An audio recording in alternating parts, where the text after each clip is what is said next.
Hey, Collide, welcome into post-freeze. What did they call it? What was the name of this? Fern. Where'd they get that? So underwhelming. Which was kind of maybe a theme for the storm. Uri sounds sinister. Fern sounds like, your great aunt somewhere. Yeah, right? Exactly. So I don't know where we got the storm, but I guess we'll grade the grid and see how it did. Mark, why don't you kick us off? Well, I would say Fern, at least from a Texas standpoint, didn't have the southern impact that Uri had. I mean, Houston was... It's kind of a nothing burger around here. Even though public schools canceled Monday. Yep. I don't know. I wasn't here. I didn't get here until Monday, and everything was high and dry. So, we do have an on-scene correspondent in Dallas. How are things up there? I mean, we have snow on the ground still. I don't know if you can see, but outside is still that is snow. Can you see? Oh, wow. Yeah. It's everywhere. What is that white stuff of you speak? That's snow. I don't know. It's snow, which actually, do you know the street value of snow right now? No, Senator, I can neither confirm nor deny.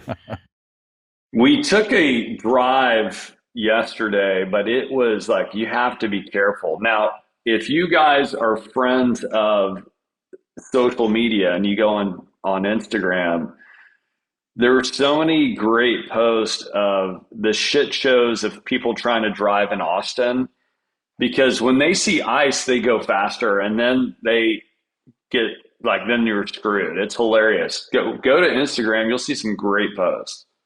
I used to live in Dallas for a year, and I lived basically in a loft apartment at Woodall, Rogers, and 75. And we had a great freeze, and me and the ex-wife sat there, and we were kind of overlooking the ramp from 75 onto Woodall, Rogers. And what was crazy about that is literally cars were littered there, and you would see this Honda Civic go, oh yeah, I'm going to be the one that made it. And it would drive up there, stop. You could tell the wheels would spin for a while, and then it would slide down and smash into the cars. And we sat around and watched that all night. I think we drank 2 bottles of wine. So it sounds like maybe there was a repeat of that on Austin. But now, don't get mad at me. I'm going to turn off some guests here, but I'm just going to say it out loud. On Monday, it might have been Sunday. I walked over, I'm walking distance from the Inwood Tavern, the famous bar that Scotty Scheffler visited after winning the Masters 2 years ago. And it snowed in. There's no one inside. No one can get around. But there's one car, and I'm in the middle of the median taking a photo of the Inwood Tavern. I'll send it to you. And he's going 60 miles an hour. Where is he going? But he's driving on ice as if it was nothing. And I just he almost hit me. And I'm like, what are you doing? What is it about being stuck at home that drives people nuts? But the worst offenders are trucks. These damn trucks, these guys in these big ass F-250s drive around as if they own the road, that ice doesn't apply to them. And they almost run into everyone. I just am I don't get it. Slow down. Yeah. Where are you going? Yeah. So I got here Monday afternoon. I was meeting up with a buddy of mine up in the Woodlands, and he said, I might arrive after you get there. I'm out. Well, it turns out there was impact all the way as far south as Livingston. He had gone up to, recreate it. I didn't even know there were Indian casinos in Texas. Yeah. But there's, some smaller ones around Livingston. So he drove the hour and a half only to discover that the casino was closed. What kind of degenerate gambler are you that you drive to Livingston, Texas on your snow day off? He's a cool guy. To go gamble, but God bless him. I can't play golf. Yeah, I thought Livingston was the place you don't want to be at night after dark. Yeah. Oh, it was in the middle, it was in the middle of the day. Texas Chainsaw Massacre like really happened around those woods? Probably. All I can think of is dueling banjos. But why don't we do this? Let's go through the country and actually rank order this stuff. I'll kick off. Let's go to the Northeast. And Mark, I don't want to steal your thunder. Give us the great stat from the Northeast. Well, Brian Sullivan, among others, was tweeting in the midst or the depths of the chill. And at one time, New England peaked in its gen stack, burning 40% of the generation in oil, which I think may have eclipsed the previous record that certainly Meredith Engwin has talked about. And, you know, it points out the irony that we're all familiar with, which is you have one of the largest gas fields in the world, about 300 miles south of New England, Boston.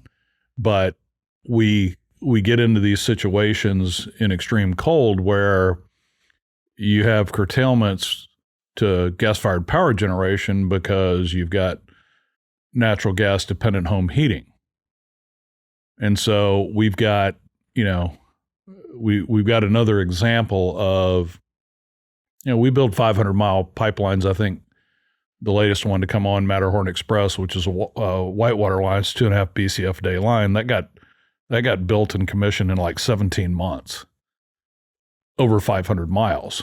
And here we are, I think it was in September of 2004, Range Resources, you know, demonstrated viability of the modern Marcellus by successfully drilling and completing a horizontal well in the Marcellus. And we know what the Marcellus is today. It produces something close to 28 BCF a day, you know, in a country that isn't shut in due to freeze-offs. Is, I think, last year, peak gas production in the U.S. was around 108 BCF a day. So the Marcellus is, you know, a giant contributor to U.S. gas production, relatively untapped by some critical population centers in the Northeast. Now, they do use gas, but they don't get enough of it to be able to not rely and switch over to oil. Well, and just to level set, burning oil is a shade better than burning coal, right? But still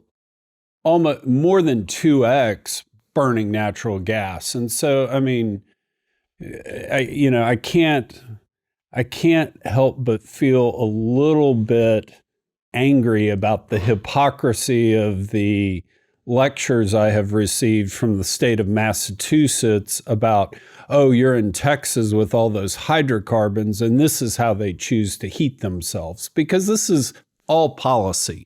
Right. Nothing. So then those offshore wind farms that killed all those great whales are not powering the houses? What happened? Yeah, I'm sorry. I didn't mean to speak ill of you and your people, Kirk. He's a New England carpetbagger. It's bunker oil. I mean, it's not just oil. Like, it's not the oil that you use to cook vegetables in or your steak. Well, I use butter, but screw that. We're talking about the stuff at the very bottom. This is some gross stuff. Yeah. 40% during peak. That's crazy. Yeah, really is. Peak or trough, if you think directionally about high temperatures, low temperatures. But, it's just something that continues to crop up every few years where we have these extreme weather events. And, we're almost 22 years past the opening of the modern Marcellus, and yet here we are. And obviously still no production in the state of New York, down there on the Pennsylvania border, where we know the geology doesn't honor the state boundaries. But, it's just, and the fact that we're still importing LNG into Boston is just, it's ironic. And yeah, because we need our Russian shipment periodically. Or Trinidad, and all the diesel they have to burn to get it in the ship from Trinidad. Here's a Jones Act opening for you. Yeah, good Lord. Why don't they use that Erie Canal that they built in New York to move the shit? But hey, who's talking? Yeah. Well, you want to switch to ERCOT? Sure. Let's come back to Texas. Texas certainly had it better than Tennessee. I think Tennessee was leading. So daughter Sarah's at Vandy, and her quote on the family, hey, everybody check in. Let me know how you're doing. Dad, it's an ice skating rink here everywhere. Well, they lost the Nashville area in particular got hit pretty hard in terms of outages. And I know this isn't ERCOT, and my son is over in Memphis. And 2 years ago, they had a hard extended freeze and snow event, and they had a bunch of water main breaks, power losses. They were scattering all over to, friends' houses and bunking up there or going to hotels. And they were considering, after baseball practice on Friday, because they knew there was going to be class cancellations deep into this week, they were thinking about going to one of their suite mates' homes in Nashville, but they stayed in Memphis, kind of last minute decision. And it turned out better because I was following the Memphis Utilities outages map, and it was just onesie twosie stuff. Right. So Tennessee was pretty hard hit. I think Texas, what were Texas peak outages, over 150,000 or 200,000? I was going to say 200,000. It felt like that was kind of South Texas, and then that got more than you would expect. That's because that Arctic airflow effect kind of goes around and then comes back up. Yeah, dipsy-do, up the Gulf Coast. Yeah. We need Chris Martz to explain that. It was it was actually pretty minimal, and the grid held. But wind was putting up a donut. Solar was effectively napping, and batteries were sidelined. Why? Because when power spikes to $2,000 a megawatt hour, you don't discharge your battery for $300. It's basic economics. So let's talk about that. It's hilarious that it seems like basic economics is advanced calculus for the grid planners. So you all know I took a snapshot Sunday evening before I came to Texas of my favorite dashboard, which is ERCOT. 6:26 p.m. on Sunday evening, solar was at zero because obviously the sun's down. Wind was 10%, and that's on a monthly capacity, solar of 35.6 gigawatts. Wind is another 40.6 gigawatts, and batteries were at kind of 1.7. So effectively everything but wind was a zero. And then you've got natural gas at 2/3. Coal was another 14%, and then nuclear at 7%, which is almost full utilization. My question about the battery, somebody posed this on Twitter either early this morning or yesterday, and what you described there, Kirk. Why weren't we discharging more when we hit those power price spikes? Their reference case was 2,000 a megawatt hour, but they were discharging when prices were down at 300 a megawatt hour. How does that all work? We've got 17 gigs of almost 18 gigs of monthly capacity. That's how ERCOT describes the stack. Why aren't we discharging more, I don't know, or opportunistically, or taking advantage of a fully charged battery fleet to maybe smooth some of those price spikes? Well, they're not getting paid. The battery owners and operators aren't getting paid at the $2,000 a megawatt hour. If they were, I'd be just discharging all day long. So it must be contractual that they bid into the market at a price, and that's the price that they're going to deliver, I guess. I mean, anybody have the answer? I'm a less than novice at understanding. So I read some stuff, and I am not going to claim to be an expert on this, but the cold weather supposedly put a little bit of a wrench in the capabilities of the batteries. They underperform just because of basic physics, and cold weather doesn't help. 100%. Like when it's below freezing, your EV doesn't like it. Things are weird. Yeah, as a I can Tesla, attest to that. yeah, as a Tesla, I owned a Tesla for I think 7 years, and cold weather, I didn't get as far as it said I should have gotten. Yeah, this is probably not fair to ERCOT, but I was pondering it when we were going through the coldest and looking at, once again, thermal is carrying the bulk of the load, and we have all this capacity, this nameplate capacity defined as wind, solar, and batteries, and you just look at the kind of complexity of the system that has been built, or what has become ERCOT over the last 20 years. And I got the fleeting thought that, it's the world's biggest Rube Goldberg system. Yeah. It just intuitively, it just strikes me as overly complex. And it's because Colin and I were talking about it yesterday in the case of Waymo versus Tesla. Tesla's built on a platform or a foundation of software. And the car was, the physical car was designed with that kind of core principle. Whereas Waymo, you've got all the LiDAR stuff, and you've adapted that technology to like in the case of most of them that I see in Phoenix, the Jaguar I-Pace.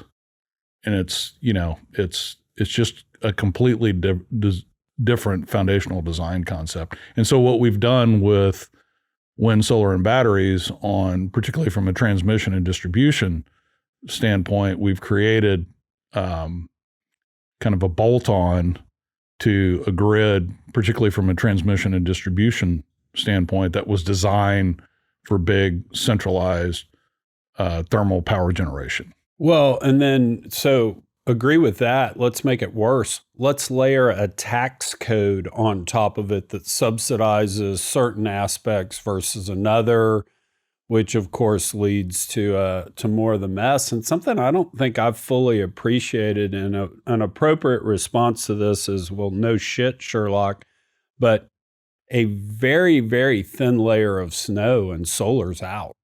I mean, you're covering the panels and they just don't function even if the sun's out. And it's too expensive to have, or cost prohibitive to have, immediate response cleaning of those panels in real time. Yeah. So they can operate. Yeah. So on the batteries, is it, 17 gigawatts, and this is way oversimplified. So let's say you've got 17 gigawatts fully charged.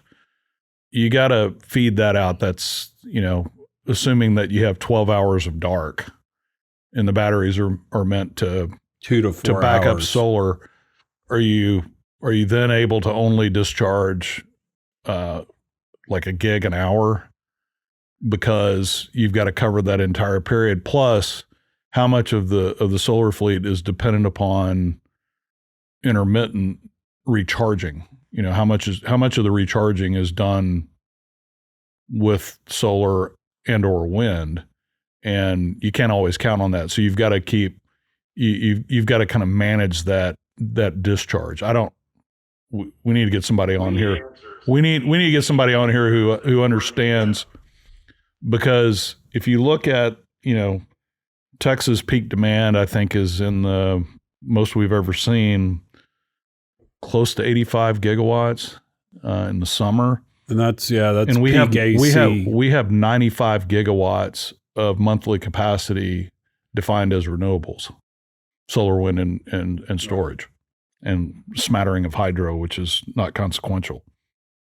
So we've built nameplate that is already 10 gigawatts over the max that we've ever seen on ERCOT in terms of demand. Yeah. And yet, gas is 68, got another 14 in coal. So coal, gas, and nuclear with a very thin reserve margin could theoretically perform to fill that kind of peak demand spike. And just I know we've talked about this here, but to give a backdrop, ERCOT is different than the other grids. It's an island, but it also has a different approach to generation. Most other grids, you have to do a study. Do we need more generation? Do we need more generation here, et cetera? ERCOT says, any generation you want to put on the system, knock yourself out. I'm going to turn you off, though, when I need to turn you off. That combined with the aforementioned tax situation where renewables are subsidized has led to this Frankenstein of just generation kind of everywhere. And so ERCOT's sitting there having to manage turning things on, shutting things off. I wonder if that played into effect with the battery, because maybe the batteries aren't allowed to discharge because they're in a spot where we have. Well, let's get the answers and come back next week with an update. So that sounds like homework. I don't do homework very well, but isn't there a software AI thing called Collide? Doesn't it do stuff like this? We could go ask Collide. So closing out the Arctic segment, we did have about 10 BCF a day of gas production that was offline because of freeze-off primarily. And you did have some derivative effects. I think Exxon Baytown shut down some of its processing units.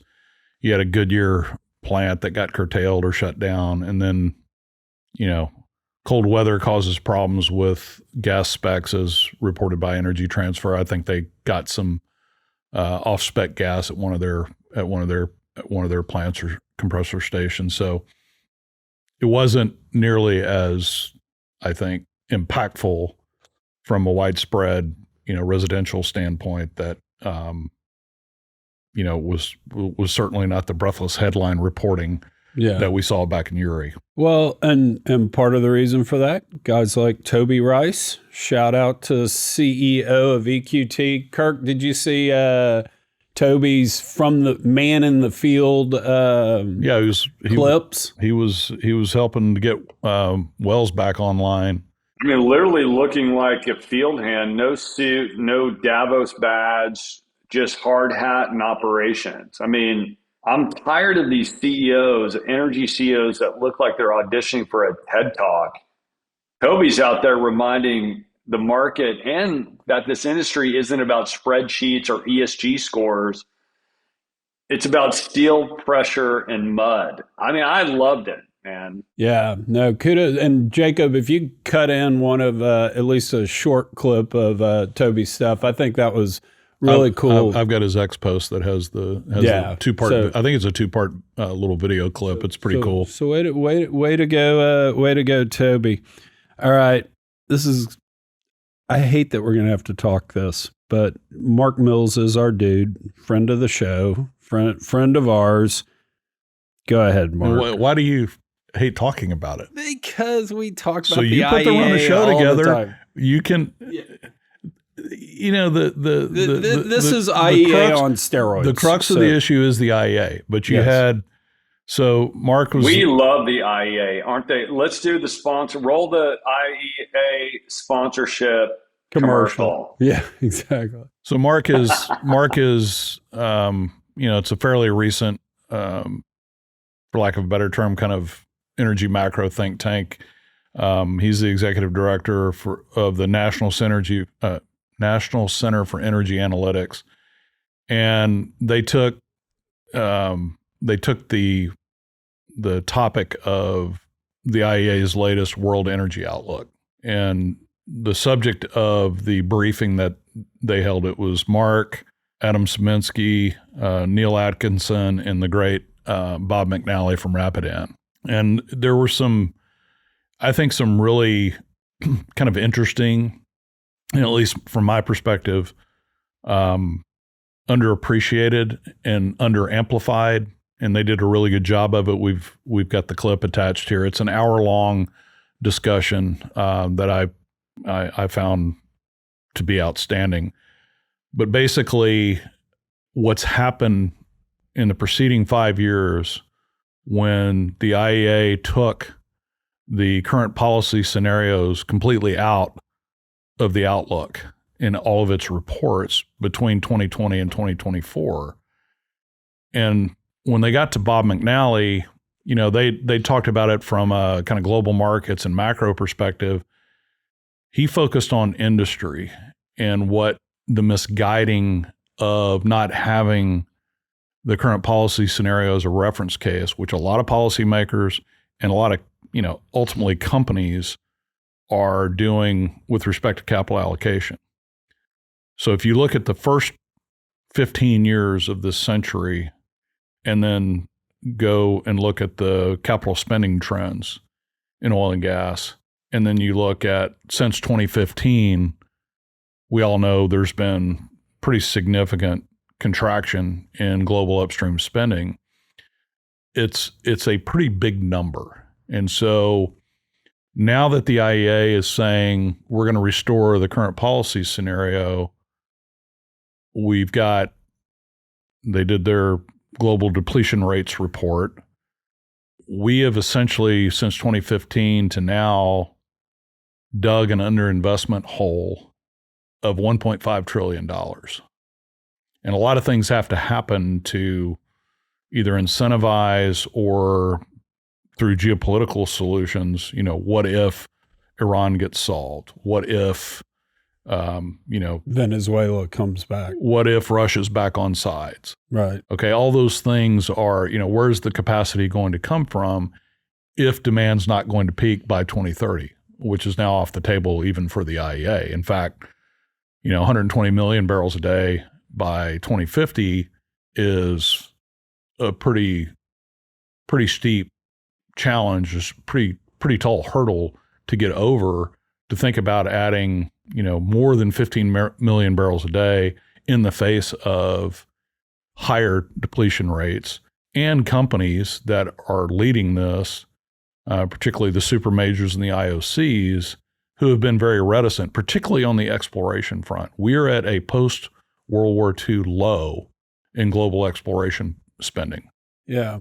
Let me throw something out here to play the other side. And I'm not sure I fully believe this, but I don't know if it's the most unrational thing on the planet, because the shale revolution did a couple of things. One, it took, Hubble's peak and actually reversed it in the United States. We doubled oil production.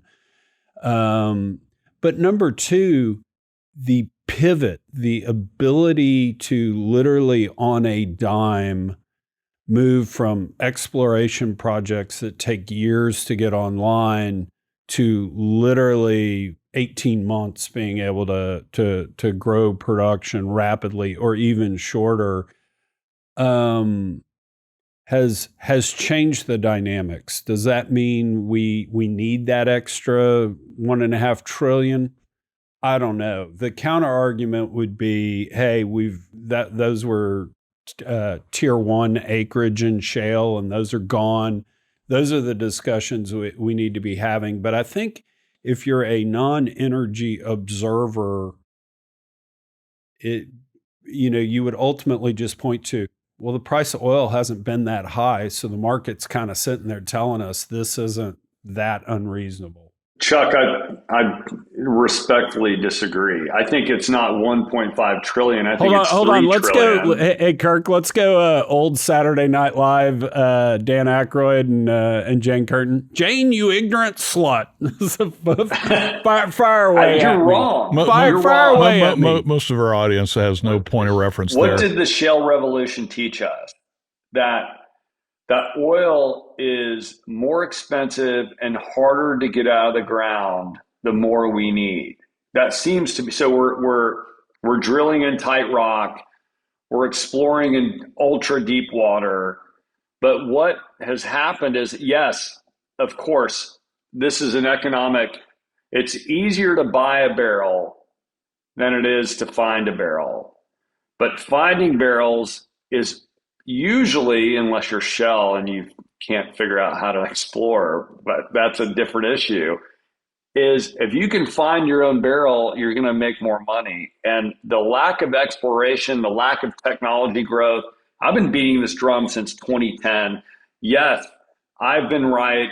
The answer is, if we don't care in our lifetime, it doesn't matter. But if you are an energy company that's trying to get ahead of everyone, economics will support you going and finding cheap oil, which, quote unquote, cheap. It's going to be harder and harder to find, but you need to still explore. And what have we found in our last 100 years?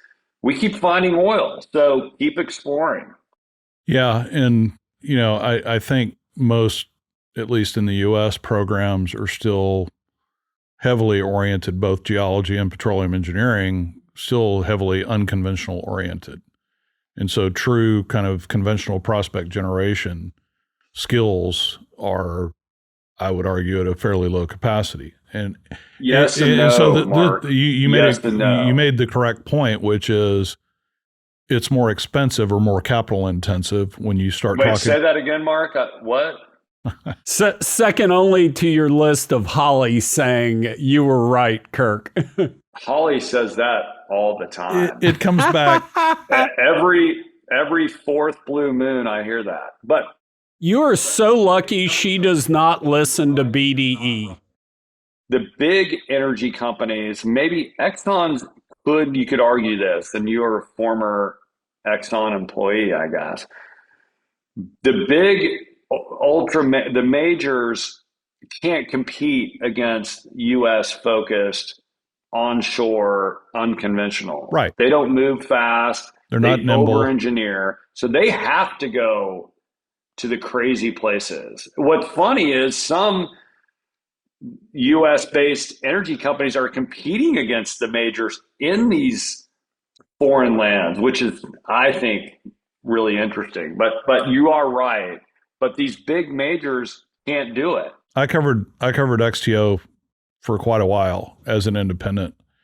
And then when Exxon acquired XTO, I said they need to acquire XTO and then leave it alone in every way, shape, and form, because the independents, unconventional, nimble, high speed, high velocity, getting at all these incremental efficiencies to compound into, best in class wells, the supermajors kind of cultural and operating practice overlay is not well fit for that. I've always said that. I've said that for a long time. And if you look at, I forget who tweeted out about making a lot of Shell's exit from Argentina and the Vaca Muerta. Well, we've seen the majors leave Argentina arguably for a number of reasons. It's not because the geologic and reservoir potential of Vaca Muerta is not great, but there are difficulties presented by a number of things, geomechanics, overpressure, things like that. If you remember, Shell broke their pick in the Eagle Ford, right? They didn't have a very good run in the Permian. I remember going out to the Houston Open, and Shell always had, when they were sponsoring, they always had analysts come out and they were talking about kind of this emerging, we're getting a lot better in the Permian, but they were still 20 to 25% behind kind of the independence average of performance from, well productivity, and certainly from a cost standpoint, they were even further behind. And so, conventional is always going to have a place, not only because of that's more aligned with the IOCs and the supermajor DNA, if you will. But it's also, for the size of their asset portfolio, a big conventional play like Guyana for Exxon is going to move the needle. Right. And so managing. I think when XTO was at its peak, I think they were running like 50 rigs out in the Permian. That's just not sustainable in that framework of a supermajor. Yeah, because that's a lot of people to begin with. So I'll put forth a compromise between the Mills view of the world, where $1.5 trillion underinvested, Chicken Little, the sky's falling. Although I say that with love. Kirk's at $3 trillion. Go double that. That's where I am. Okay, and I say that with love because Mark is a great dude. I'm a big fan. Mark's pretty smart, by the way. And I'll give you that. The counter to that is nothing cures low oil prices like low oil prices. Nothing cures high oil prices like high oil prices. And at the end of the day, we're still only getting 10% of the oil in place out. We got 90% left to play with. And within the crucible of the United States, private ownership of minerals, active capital markets, the most entrepreneurial, smartest people on the planet in the business, we'll go figure it out. They've always figured out a way to execute. Yeah. For sure. Which is why the cost of oil is still less than a bottle on a per unit equivalence than a bottle of Evian water, and has shown no inflation in price over the last 30 years. I think the real point was this lunatic 5-year period from 2020 to 24 created by kind of taking realism out of the reference case. It hasn't done so much damage here in the United States as it's done particularly in Europe, in EU countries. So they committed to and went far down paths, not, happily assuming, what the IEA said from a policy standpoint. And they were able to use that to run interference on the pushback.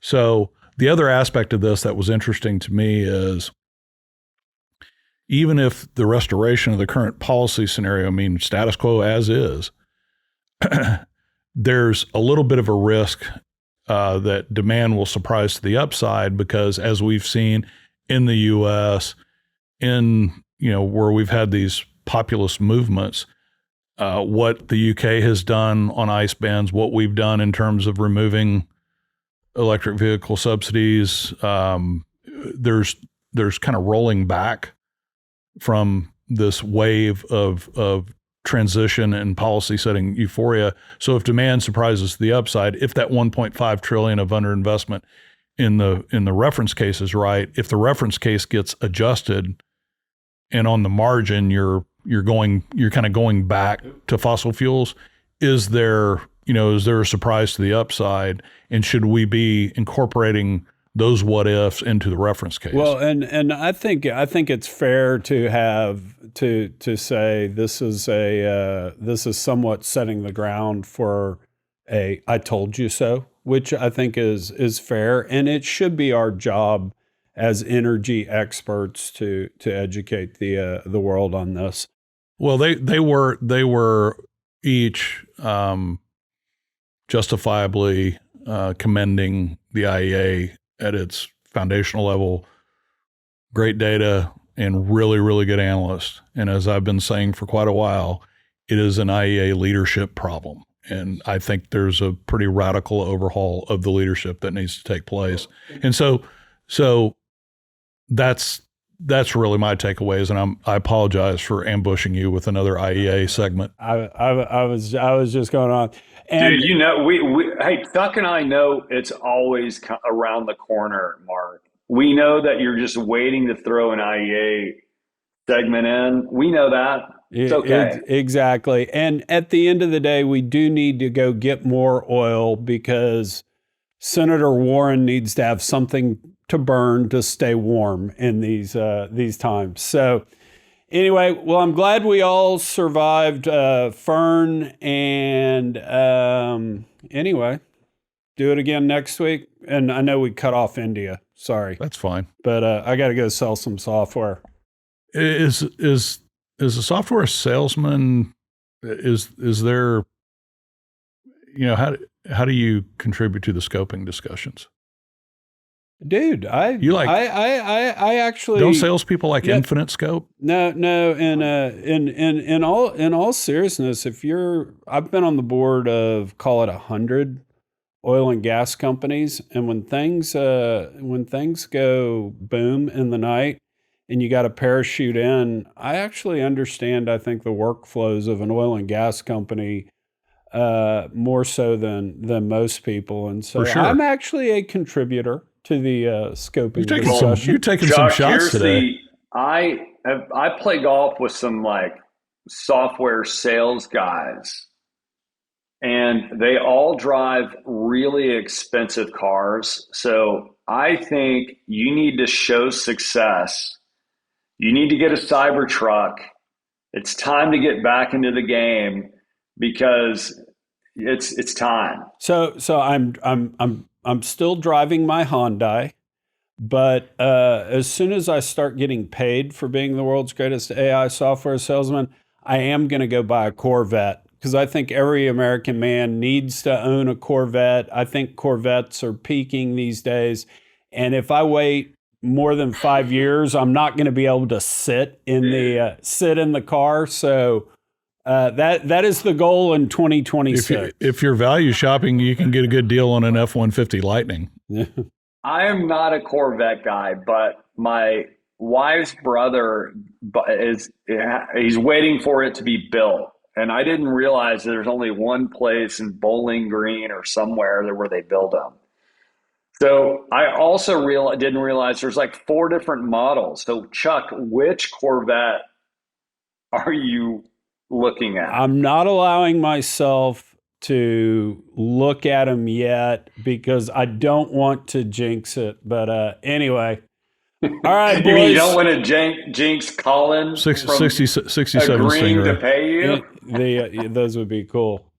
All right, guys. Is that why Colin doesn't come on the show anymore? Is because there's tension between you two on when am I going to get my paycheck? It sounds like an episode of Office Space. We got bigger issues to fry than me getting paid. But all right, everybody, if you enjoyed the show, please share it with a friend. Leave comments. Be gentle, because you know I'm fragile of ego. And boys, good to see y'all. Good to see y'all again. I love the new setup. I do like the new setup. This is great. Hey, and don't forget, I launched a new podcast called Unrigged, because the corporate game is rigged against executives over 40. It's a career management podcast. Jump over there if you want to listen to it at thereturn.com. Yeah, congrats on that. Love you guys. Congrats on that. Love you too, man. And I'll be listening drive time on the way back across town today, so look forward to it. Perfect. Everybody should give it a listen and read his stuff. Good. Oh, and what's the name of your advisory business? The Return. The Return. RETERN. Return. The tern is a bird that has the longest migration, 44,000 miles every year. And I've seen them. They're awesome. They hang out up in northern Scotland, and then they fly down to Antarctica and back every year. That's cool. But, all right, man. Go get busy.